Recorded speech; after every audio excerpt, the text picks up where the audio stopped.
महेंद्र जी, आज हरीश रावत जी आए थे। जो टेक्निकली गलत हुआ है सब स्कैप चैनल, जैसे कि हमारे देखा गया ब्रह्मकुंड हो गया, हर की पैड़ी हो गया, इनमें एक गलत शब्द किया गया। आज हरीश रावत जी आए, क्या आश्वासन मिला उनकी तरफ से या कोई समर्थन मिला है?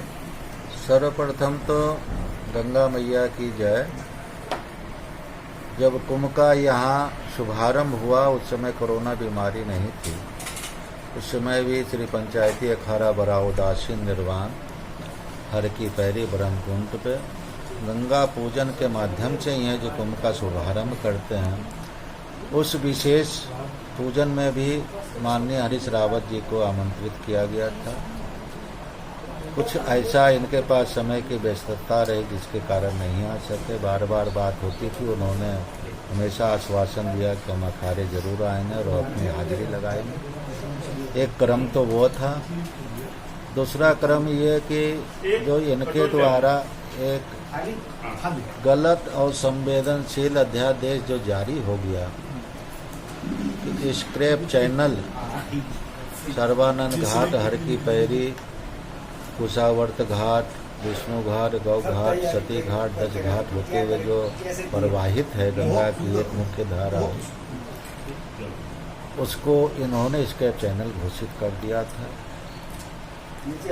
शासनादेश जारी होने के तुरंत बाद चुनाव का कार्य शुरू हो गया था। चुनाव में फंस गए और इनकी सरकार भी चली गई। नई सरकार का गठन हुआ।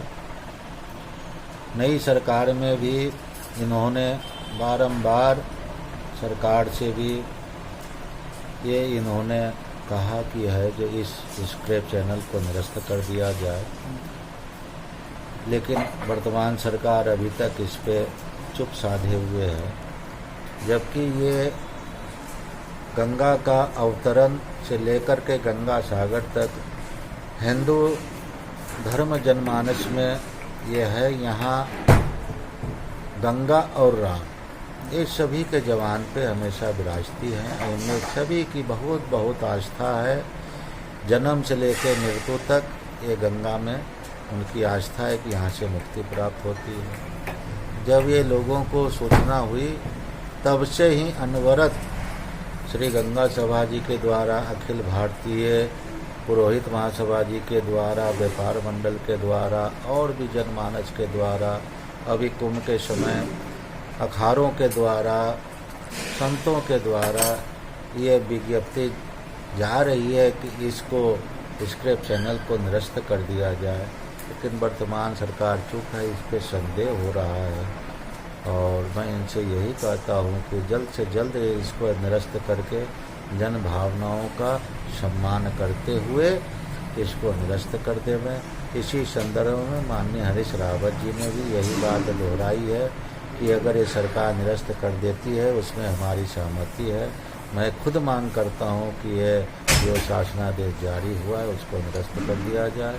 और ये भरोसा दिला करके गए हैं कि अगर ये नहीं करते हैं, हठबादिता करते हैं, तो आगामी चुनाव जो 2022 में आने वाली है, हमारी सरकार आएगी तो हम इसको तुरंत जल्द से जल्द, पहला काम हमारा यह होगा कि हम इसे जो हमारे ऊपर धर्म के नाम पे दाग लग गया है उसको हम निरस्त करके और सभी जनमानस की भावनाओं का हम सम्मान करेंगे।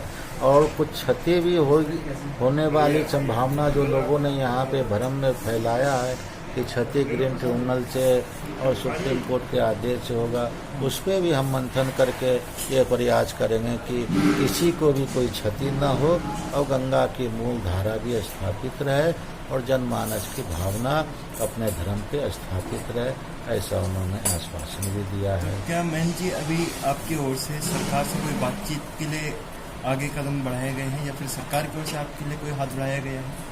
सरकार की तरफ से अभी तक कोई है जो प्रयास नहीं आया है और सरकार को भी ज्ञापन भेजा गया है। हाई कोर्ट में भी जो होता है जनहित याचिका के माध्यम से वहाँ भी है जो कानून का सहारा लिया गया है। और एक जनहित याचिका में हाई कोर्ट ने शासन को ये आदेश करके भेजा है कि शासनादेश है, इस पर आप पुनः विचार करके इस पर निर्णय लें अभी तक सरकार इस पे भी है जो कोई निर्णय नहीं ले पा रही है। तो मैं सरकार से भी कहता हूँ कि जो भी जल्द से जल्द इस पे निर्णय लेकर के जन भावनाओं का ये सम्मान करें।